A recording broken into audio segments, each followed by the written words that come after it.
அனைவருக்கும் வணக்கம் தோழர்களே. இன்றைக்கி பார்த்தோம் அப்படின்னா ரொம்ப இம்பார்ட்டண்டான டாபிக். இது நிறைய பேர் பார்த்துருப்பீங்க, நிறைய கொஷின்ஸ் இதை சார்ந்து பார்த்துட்டு இருந்திருப்பீங்க. ஓகேங்களா, இதை எப்படி நம்ம எளிமையாக ஞாபகம் வச்சுக்கலாம் அப்படின்னு சொல்லி பார்க்கலாம். குறிஞ்சி, முல்லை, மருதம், நெய்தல், பாலை, இந்த ஆர்டர் ஃபஸ்ட்டு பார்த்துக்கோங்க. குறிஞ்சி அப்படின்னா மலையும் மலையை சார்ந்த இடமும். அதுக்கப்புறம் முல்லை அப்படின்னு பார்த்திங்கன்னா மலைக்கு கீழே அப்படியே வந்தோம் அப்படின்னா காடும் காடு சார்ந்த பகுதிகளாக இருக்கும்.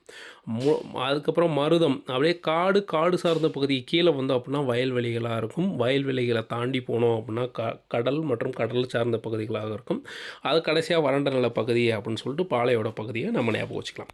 ஓகே, இங்கே தொழில், மக்கள், கடவுள் இதெல்லாம் எப்படி ஞாபகம் வச்சுக்கலாம் அப்படின்னு சொல்லி பார்த்திங்கன்னா, குறிஞ்சி அப்படின்னா மலைப்பகுதியில் என்னங்க கிடைக்கும்?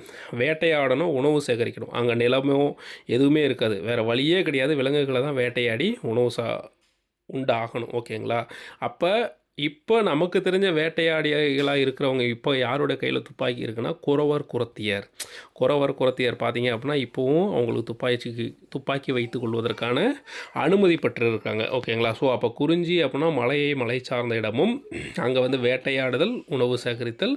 அங்கே யார் வாழுவாங்க? குறத்தியர் அப்படின்றவங்க வாழுவாங்க. அவங்களுடைய கடவுள் என்னது?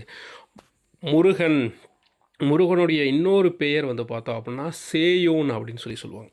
அடுத்தது முல்லை பாருங்கள். முல்லை அப்படின்னா காடும் சார்ந்த இடமும். காடு அப்படின்னு என்னது? காட்டுப்பகுதியில் என்ன பண்ண முடியும்? மாடு தான் மேய்க்க முடியும். ஓகேங்களா, காட்டுப்பகுதியில் என்ன பண்ண முடியும்?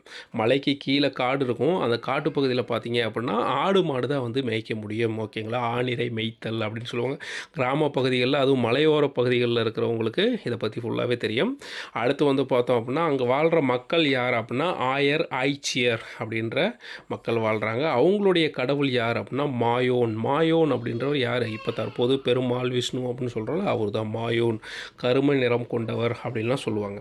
அடுத்தது மருதம் அப்படின்னா நம்ம ஆல்ரெடி சொன்னதான் வயலும் வயலை சார்ந்த இடமும். அந்த பகுதியில் யார் இருப்பா? தொழில் வேளாண்மை தான் செய்ய முடியும்.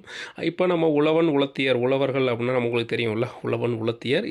இதோடைய கடவுள் யார் அப்படின்னா மழையை பெய்ய வைக்கும் கடவுள் இந்திரன் அப்படின்னு சொல்லுவாங்க. இந்திர விழா அதாவது சங்க காலத்தில் தலைநகரில் கொண்டாடப்பட்டது அப்படின்றது எக்ஸ்ட்ரா ஒரு தகவல்.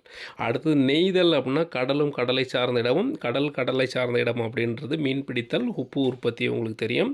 மக்கள் யார்? பரதவர் நுளத்தியர் அப்படின்றது இந்த பறையர் சமூகம் அப்படின்னு சொல்லுவாங்களா, அவங்களா என்னன்னு தெரியல. ஸோ இதுதான் அப்படி உருமாறி இருக்கா என்னன்னு எனக்கு தெரியாது. பட் ஆனால் பரதவர் நுளத்தியர் அப்படின்ற மக்கள் தான் எங்கே வாழ்கிறாங்க? கடலும் கடலை சார்ந்த இடமும்.